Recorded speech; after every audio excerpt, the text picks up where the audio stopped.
قمرون قمرون قمر سيدنا النبي قمرون. Please like this video. 25 News Haq Sunni Haq YouTube channel. Please subscribe my channel and don't forget to press bell icon. Thank you so much. Hafiz Ahsan Qadri is from the blessed lands of Sri Lanka.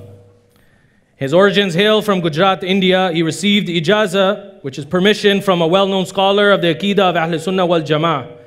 He follows the Hanafi fiqh. In promoting Islam as a religion of love, peace and tolerance, he has conducted many training programs and dawah and Islamic teachings in English in Sri Lanka, and also some special programs in Urdu and the Maiman language in many parts of India, such as Gujarat, Mumbai, Goa, Chennai, Bangalore, etc., as well as in a few parts of Japan, Osaka, and Kawasaki. He received the title of Hafiz by completing and memorizing the entire Holy Quran at Darul Uloom Amjadiya, Karachi, Pakistan, and Hafiz Ahsan Qadri graduated from Madrasa Faiz-e Raza, Colombo, Sri Lanka, as a certified alim scholar in the Islamic sciences, specializing on the Hanafi fiqh. He currently conducts regular lectures in Urdu at the SLBC, the Sri Lankan Broadcasting Corporation, and concentrates on many other activities in Islamic dawah training as well. Amongst the positions he has held, he's currently a teacher at the Fathus Salam Arabic College on the subject on Aqidah and Tafsir. He serves as a khatib at the Sheikh Usman Masjid in Colombo. He is attached to the board of scholars of Pearls of Medina and Ahl Sunnah wal Jama'ah group in the UK. He serves as a board member for Ittihad Ahl Sunnah wal Jama'ah Association. He's a member of the Ahl Sunnah wal Jama'ah, the Ulama Board of Scholars in Sri Lanka, a board member of the Imam Ahmad Raza Khan movement in Bangalore, serves as a consulate advisor for a listed investment organization in Sri Lanka, a self-motivated individual who is an entrepreneur himself. The list goes on and on and on. Awards: winner of the Ala Hazrat Imam Ahmad Raza Khan International Scholar Award in 2015 and 16, winner of the Sher-e Ahl Sunnah wal Jama'ah, the Lion of Ahl Sunnah wal Jama'ah, at the Sheikh Sayyid Musa Qadri in Madras in 2015 and 16.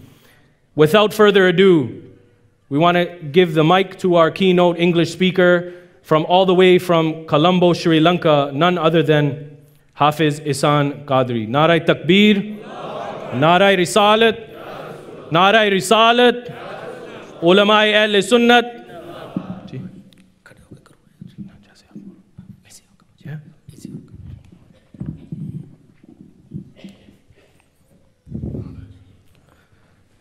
Narai Takbir, Narai Risalat, Narai Risalat. Please like this video. 25 News Haq Sunni Haq YouTube channel. Please subscribe my channel and don't forget to press bell icon. Thank you so much. Assalamu alaikum wa rahmatullahi wa barakatuh. Al-Fatiha.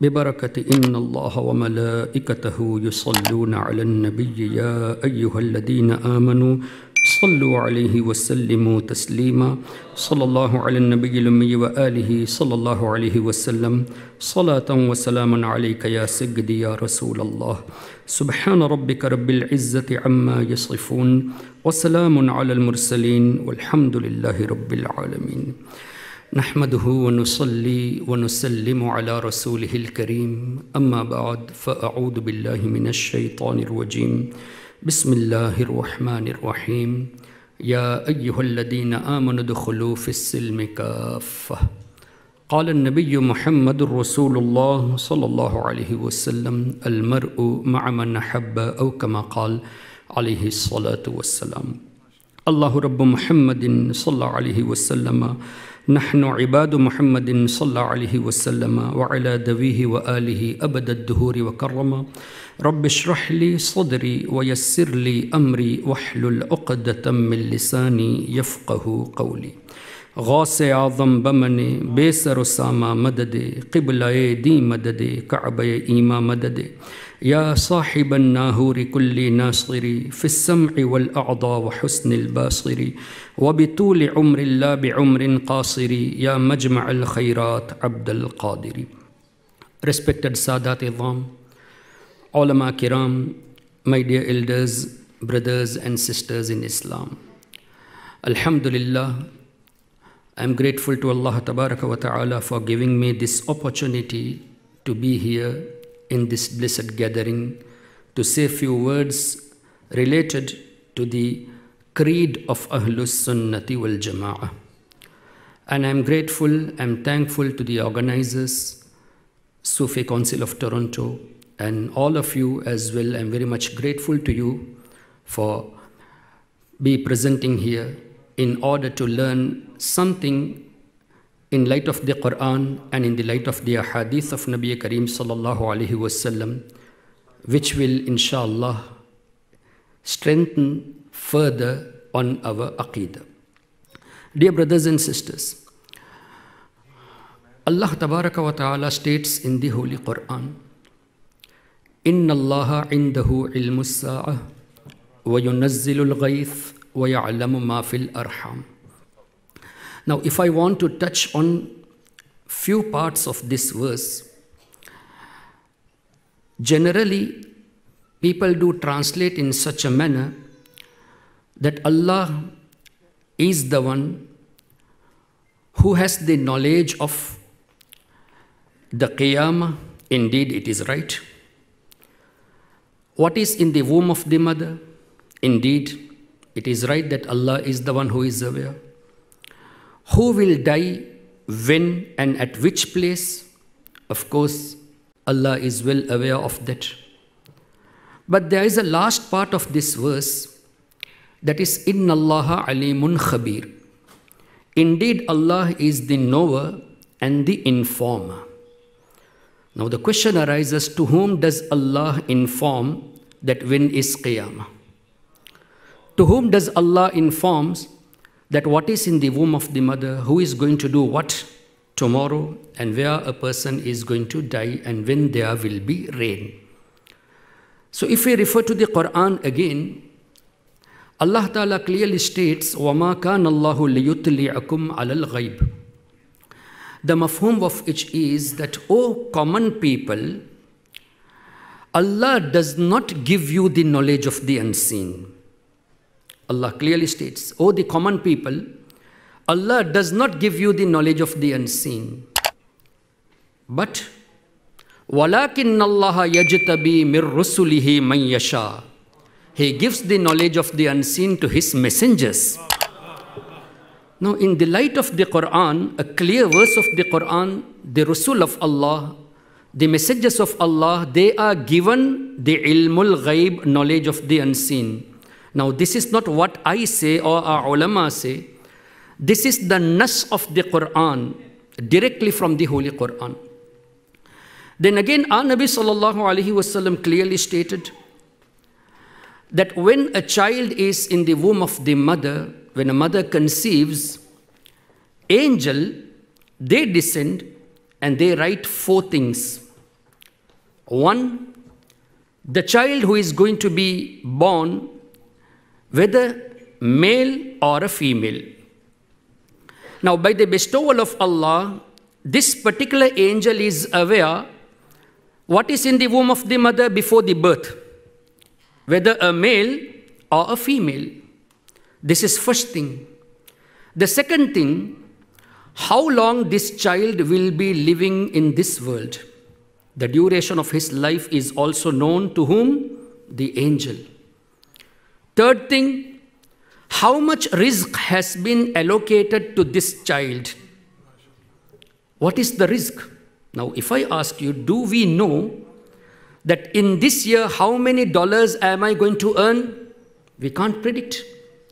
It can be more, it can be less than our prediction.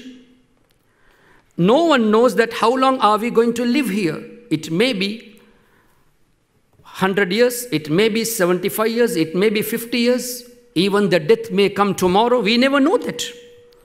But before we were born, those angels were given this knowledge that how long are we going to live.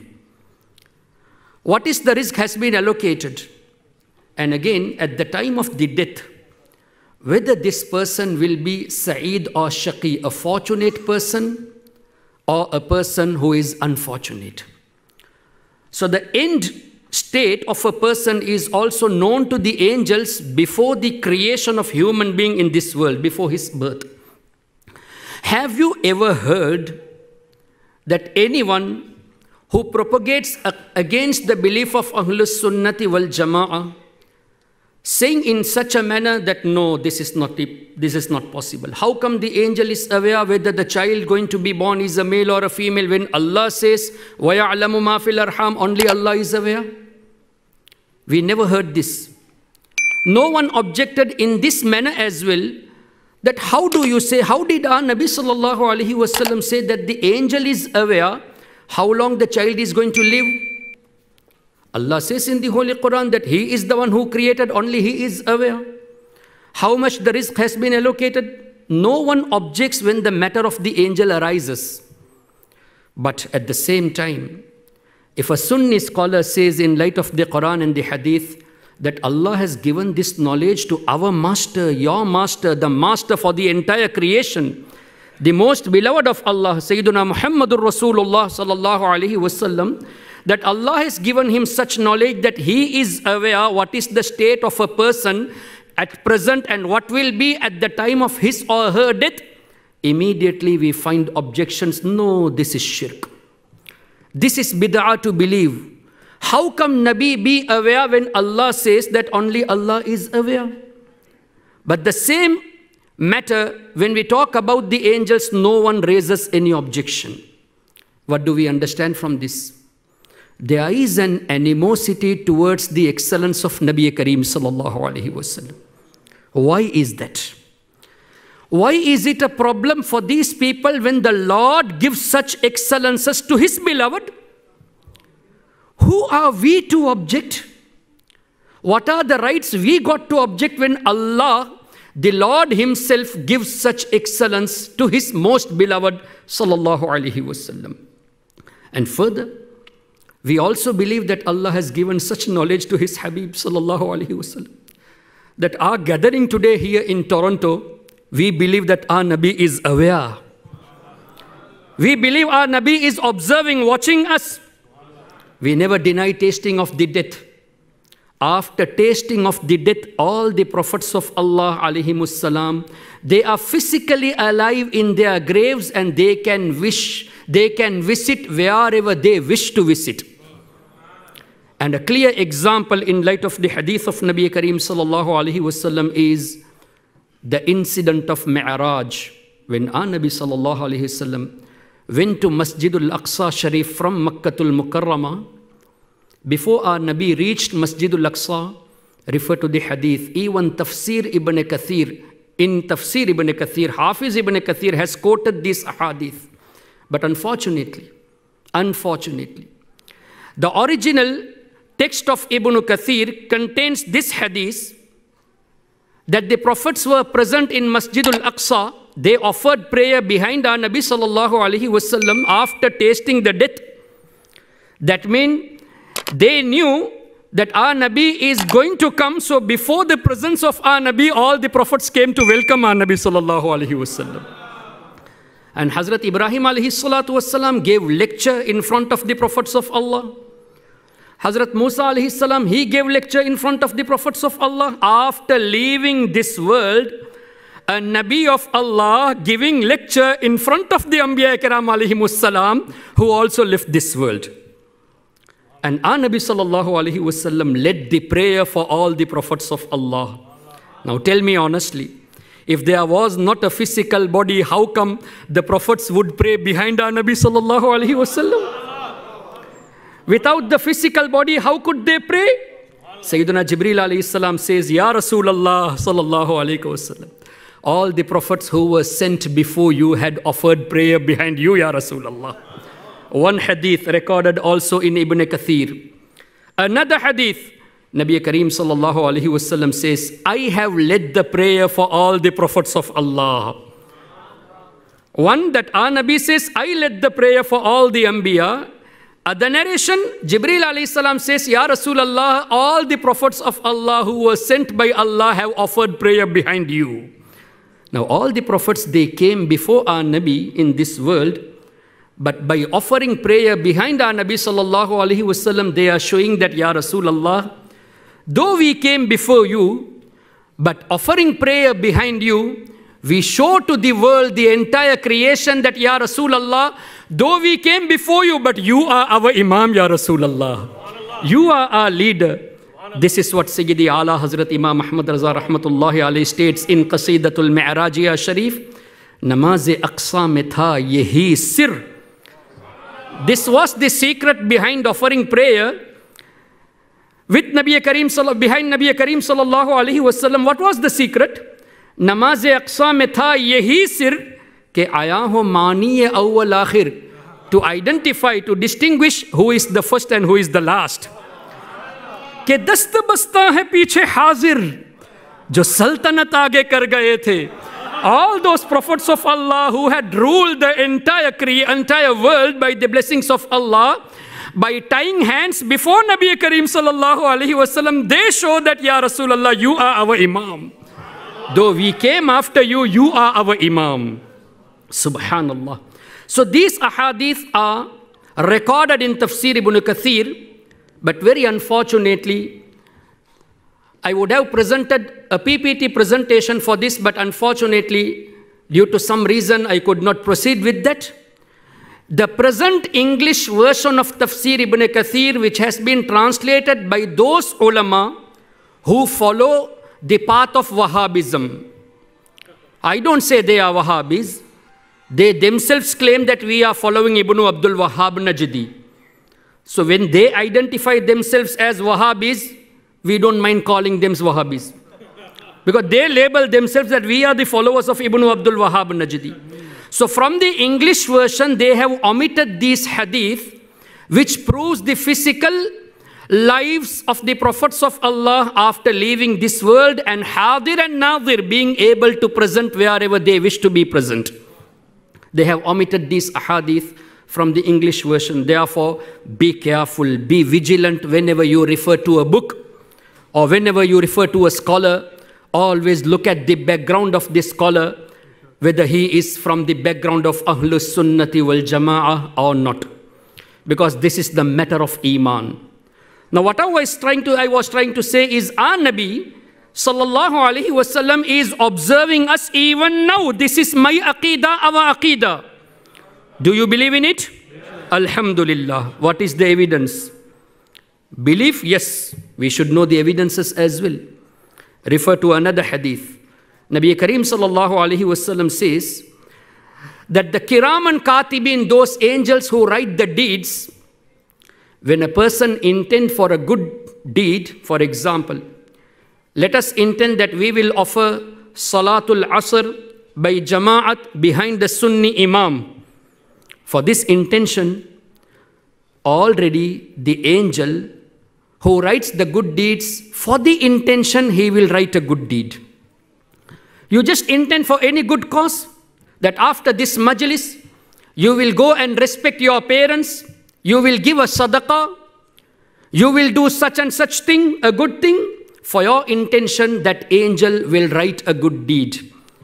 And unfortunately, ma'adallah, if a person intends for a bad deed, the angel on the left side, he won't write a bad deed. No. For the good intention, it will be written. For the bad intention, it won't be written. And when a person commits that good deed after the intention, now the reward is 10 times more. For intending for a wrong work, a bad thing, It is not written. After committed, one sin is written. Now this is the rahmat of our Nabi sallallahu alaihi wasallam. By the wasila of our Nabi, Allah gives us the reward minimum 10 times for one good deed. And when we intend for sinning, we are not written. Angels do not write a sin, but when a person commits, it is written. Now I ask you all honestly, for the angel to write a good deed for your intention and not to write for the bad intention, tell me honestly whether the angel is aware of our intention or not. Without being aware of what we intended, how could angel write, and how could he refrain writing a bad deed for our wrong intention? So in light of the hadith of our Nabi sallallahu alaihi wasallam, these angels are aware of our intentions and our actions too. Quran states, وَإِنَّ عَلَيْكُمْ لَحَافِظِينَ كِرَامًا كَاتِبِينَ يَعْلَمُونَ مَا تَفْعَلُونَ. Allah has appointed angels for you. They are protectors. Allahu Akbar. Allah says angels are protectors. Whereas Allah himself says in the Holy Quran, I am the only protector. I am the only supporter. Here Allah says, my angels are protectors. What do we understand? Yes, the protection is from Allah in reality, but when the protection comes through the angel, it's by the bestowal of Allah. So when we say Hazrat Jibreel alayhi salam protected me, this is not shirk. Because Allah is the one who appointed Hazrat Jibreel alayhi salam as a protector. And when we say Allah's Rasul sallallahu alayhi wasallam protected me, is it shirk then? Why? Because Allah says, Innama waliyukumullah. Indeed, Allah is your supporter. Wa rasuluhu, Allah's Rasul is your supporter. وَالَّذِينَ آمَنُوا الَّذِينَ يُقِيمُونَ الصَّلَاةَ وَيُؤْتُونَ الزَّكَاةَ وَهُمْ رَاكِعُونَ. We say Ghawthul Azam supported me, Khaja Gharib Nawaz assisted me, Sayyiduna Ahmad Kabir al-Rifai assisted me, Sayyiduna Bahauddin Naqshbandi, Sayyiduna Shahabuddin Soharwardi, Sayyiduna Data Ganjbakhsh Ali Hijweri, they assisted us, not shirk. Why? Allah says, my awliya are supporters. My pious servants are supporters. فَإِنَّ اللَّهَ هُوَ مَوْلَاهُ وَجِبْرِيلُ وَصَالِحُ الْمُؤْمِنِينَ. The pious servants of Allah, they are helpers. وَالْمَلَائِكَةُ بَعْدَ ذَلِكَ ظَهِيرٌ. The angels are also supporters. It's not your word, not my word, Allah's kalam. This is Holy Quran. So if a person say, no, the prophets cannot assist, he is referring to the Quran, but he is going against the Quran, giving a wrong explanation for the Holy Quran. So my dear brothers, Nabi Kareem sallallahu alaihi wasallam says that angels are aware of our actions and of our intentions. Did you find any objection? Did anyone say, no, angels cannot write good deed or cannot refrain from writing bad deed, because how do they know what have we intended for? But no one objects. And at the same time, when we say that Allah's Rasul sallallahu alaihi wasallam is aware of our actions, we find objections. Allahumma salli ala sayyidina wa maulana Muhammadin ma'adin al-judi wal karam wa ala alihi wa sahbihi wa barik wa sallim. Assalamu alaikum.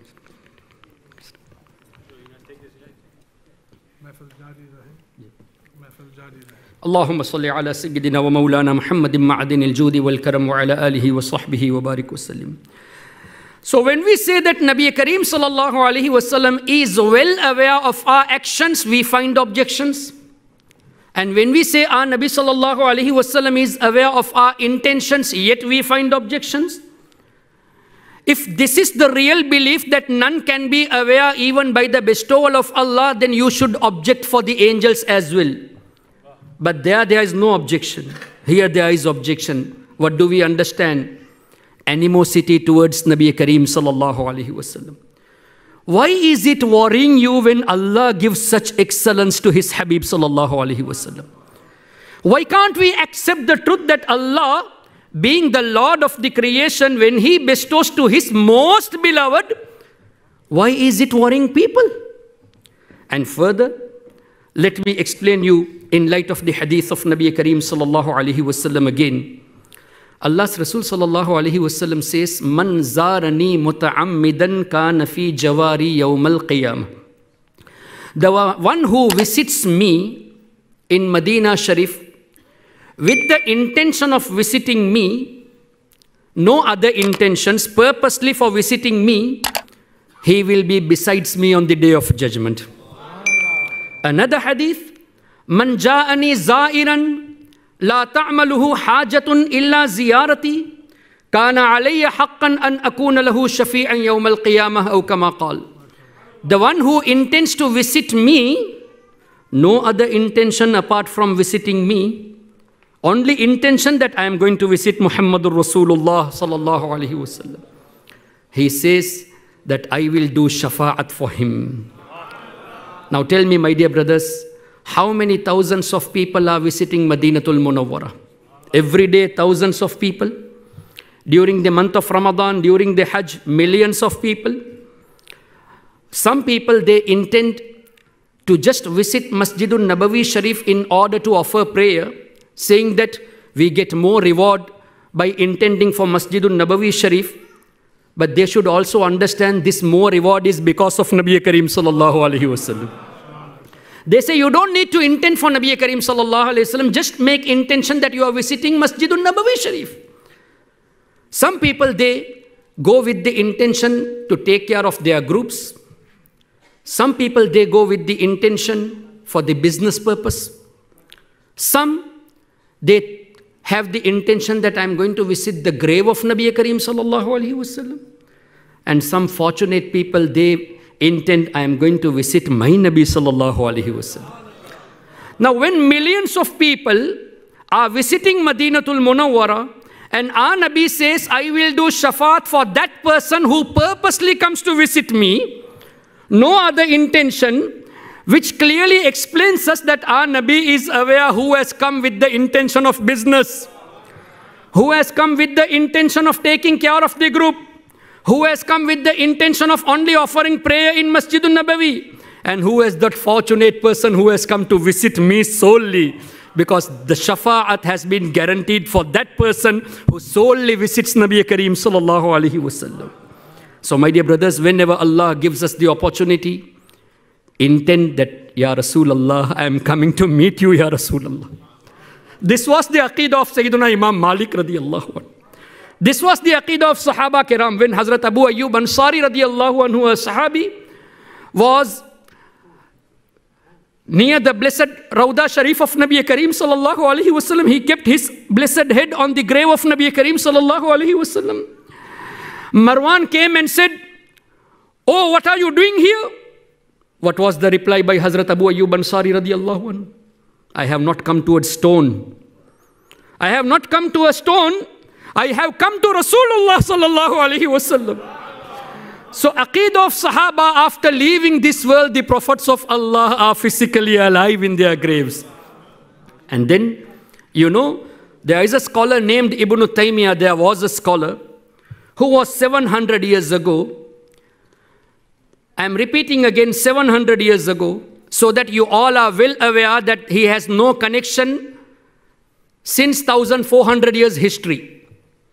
Because he came at the 7th century Hijri, and he is the first person to say wasila is haram. And Ibn Taymiyyah is the person to say that Allah possesses a physical body. And he is the one to say Allah is seated on the arsh and he descends on the first heaven during the time of tahajjud.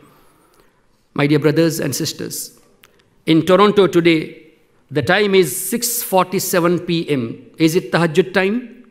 No. So according to the ideology of Ibn Taymiyyah, his followers Ibn Abdul Wahhab Najdi and rest of his followers, Lord for the people of Canada is on the arsh. Now in Sri Lanka, this is tahajjud time, 4:15 a.m.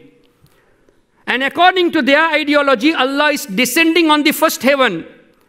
Now you are on chair now. When you come down, you are no more on the chair. And when you go back, you are no more on the floor. So when Allah is on the arsh, he descends at the first heaven. That means he is not on the arsh now.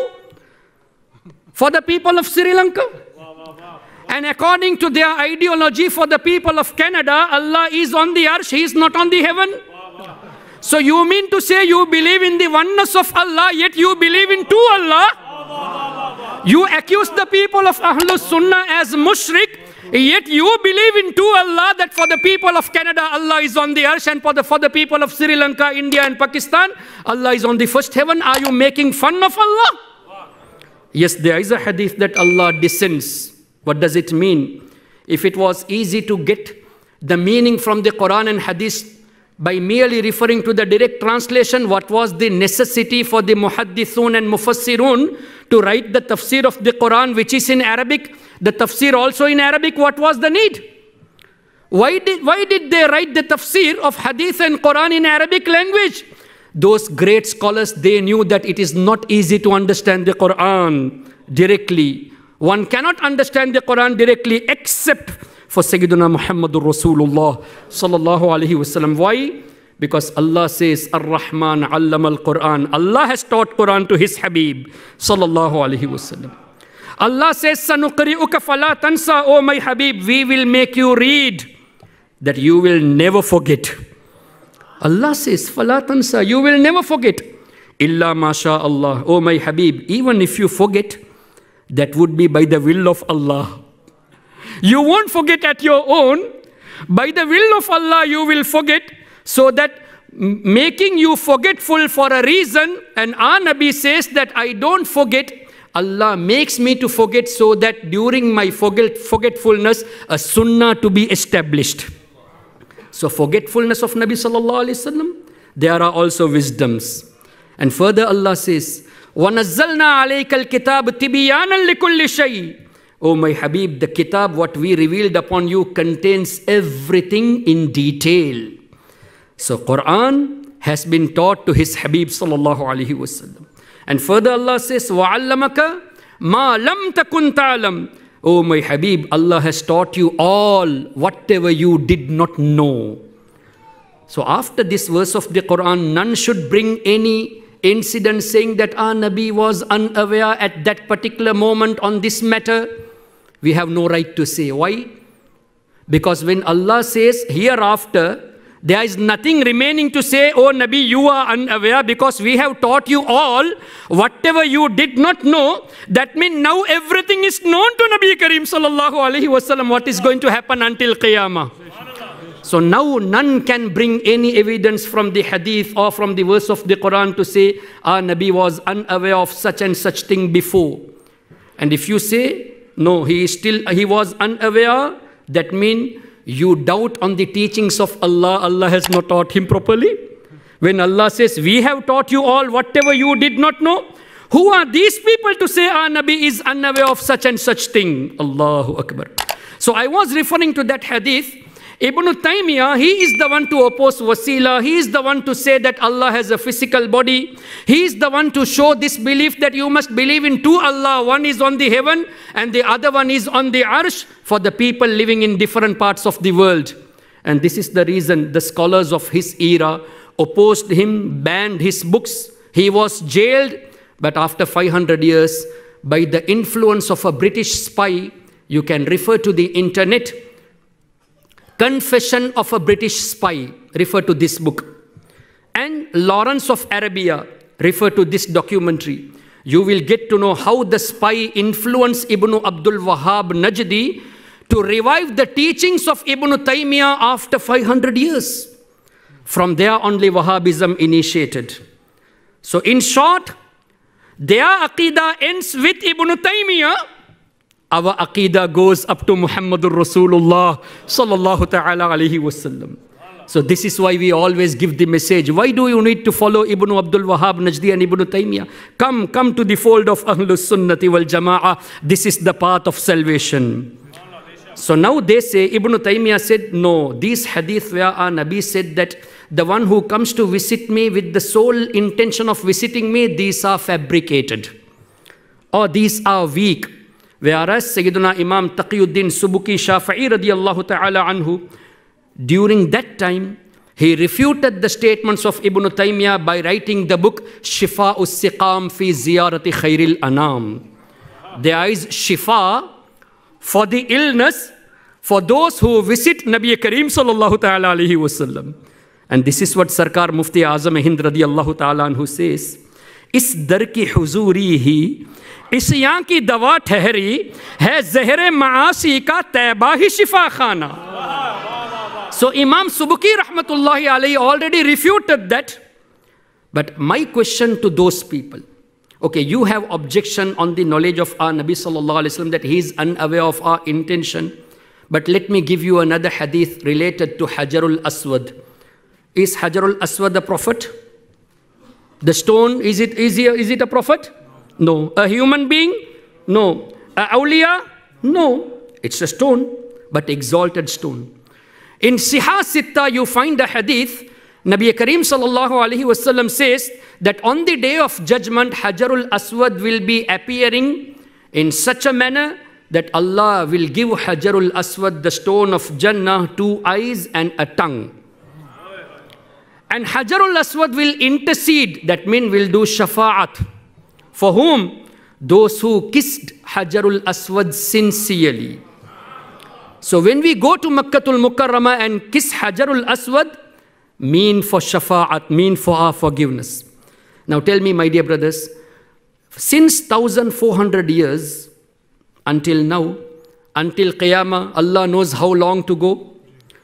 How many millions of people have kissed Hajarul Aswad and how many are going to kiss Hajarul Aswad? And they include kuffar, munafiqeen, Muslim, all. Muslims also kissed and kissing. Hypocrites, they also do. Even the kuffar have kissed. But the shafaat will be for munafiq and kafir or only Muslims? Muslims. So Hajarul Aswad, by the will of Allah, is aware who died in the state of Iman. For the Hajarul Aswad to do shafaat for the believers who kissed it sincerely, Hajarul Aswad, the stone, has to aware who died in the state of Iman. This hadith you can find in Sihah Sitta. Did you find any objection from the followers of Wahhabism? No. That no, how is it possible Hajarul Aswad will do shafaat? They also agree for that. What a shame on them. You believe that Hajarul Aswad, being a stone of Jannah, is aware who died in the state of Iman, but you don't accept that the master of Jannah, Muhammadur Rasulullah, is aware.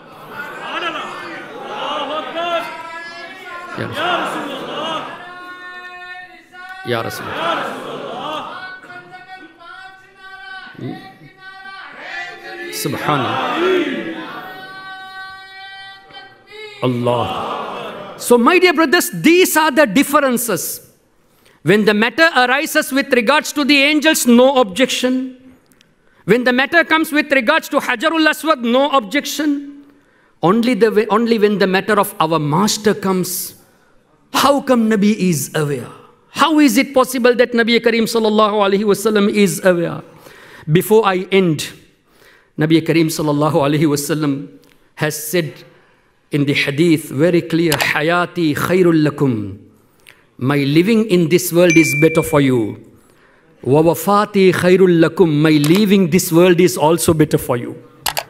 Now the question arises, living in this world better for us? Understood. But leaving this world is better for you? How to understand? Now there is the problem. People have not understood the concept of the death. Meaning of the death is separation of the ruh from the body. Separation of the soul from the body. But those people who follow the Wahhabism, Najdism, Deobandism, they believe that when a person dies, that soul completely ceased. My dear brothers, death is a bridge for us to travel from this temporary world towards the permanent world. And in light of the hadith, Dunya world is jail for the believers. When a person gets freedom from the jail, obviously he is in a vast area. And after tasting the death, the next part is akhirah. That means getting more closer to the rahmat of Allah.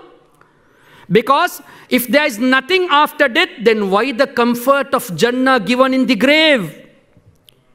Why the punishment is given when there is no life? So the concept of death has not been understood. Nabi Kareem sallallahu alaihi wasallam says, my leaving this world is also better for you. Reason?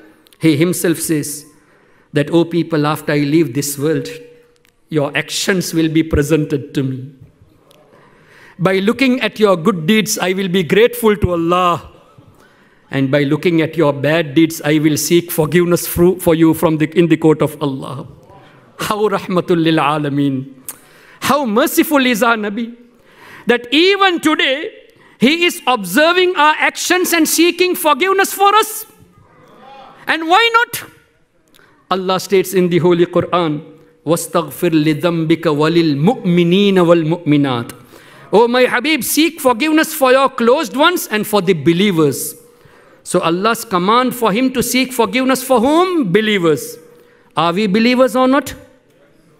Alhamdulillah, we are believers. When we are believers, our Nabi is seeking forgiveness for us even now.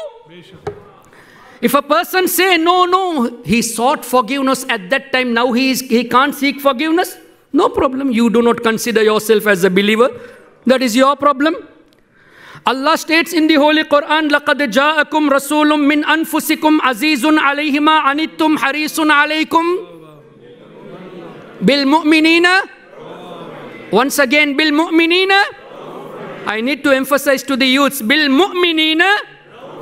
Allah says, my Habib is Ra'uf and Rahim for whom? Believers, for the mu'mineen. Allah is Ra'uf, Allah is Rahim. Allah has blessed his Habib with this quality of Ra'uf and Rahim.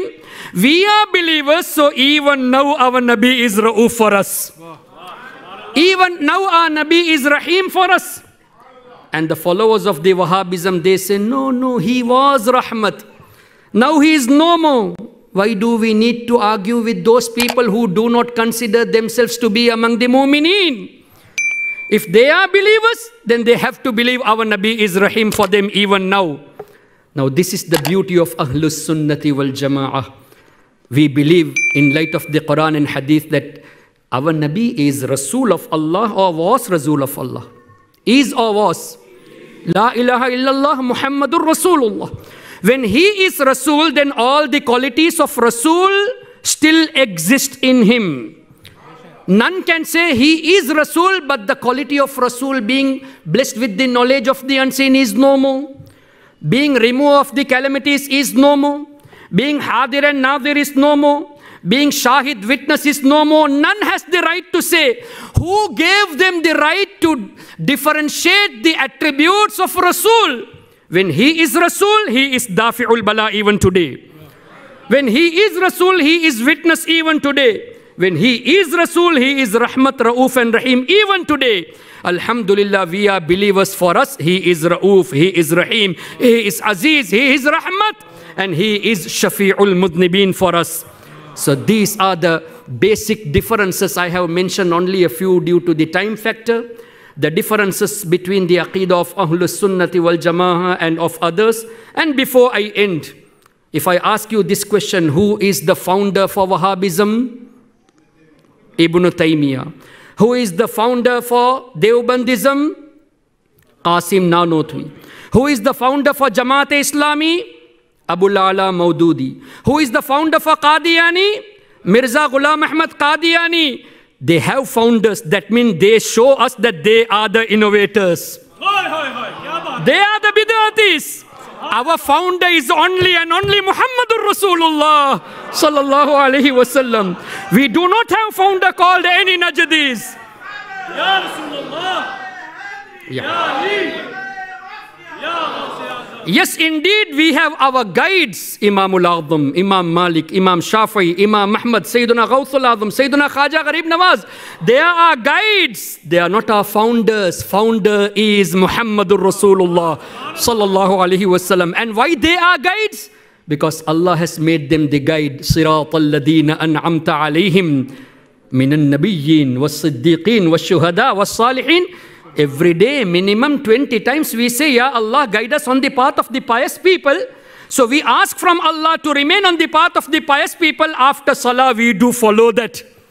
And oh, the followers of Wahhabism, you say, we don't need awliya. Then why are you asking this dua in your prayer to be guided on the path of the awliya?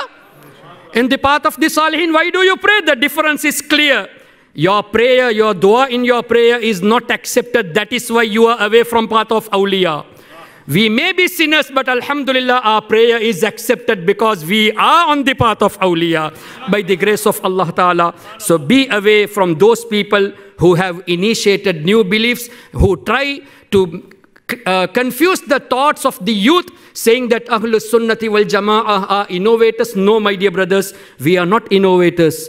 We are the true followers of the Quran and Hadith, and they are the innovators. May Allah unite all of us on the Aqeedah of Ahlus Sunnati wal Jama'ah. May Allah grant all of us the tawfiq to remain firm on the Aqeedah of Ahlus Sunnati wal Jama'ah, and all the organizations of Ahlus Sunnati wal Jama'ah should unite and work in this country for the betterment of Ahlus Sunnati wal Jama'ah. May Allah grant all of us the shafaat of His Habib sallallahu alaihi wasallam. Subhanakallahumma wa bihamdika ashhadu an la ilaha illa anta astaghfiruka wa atubu ilayk. Assalamu alaikum wa rahmatullahi wa barakatuh.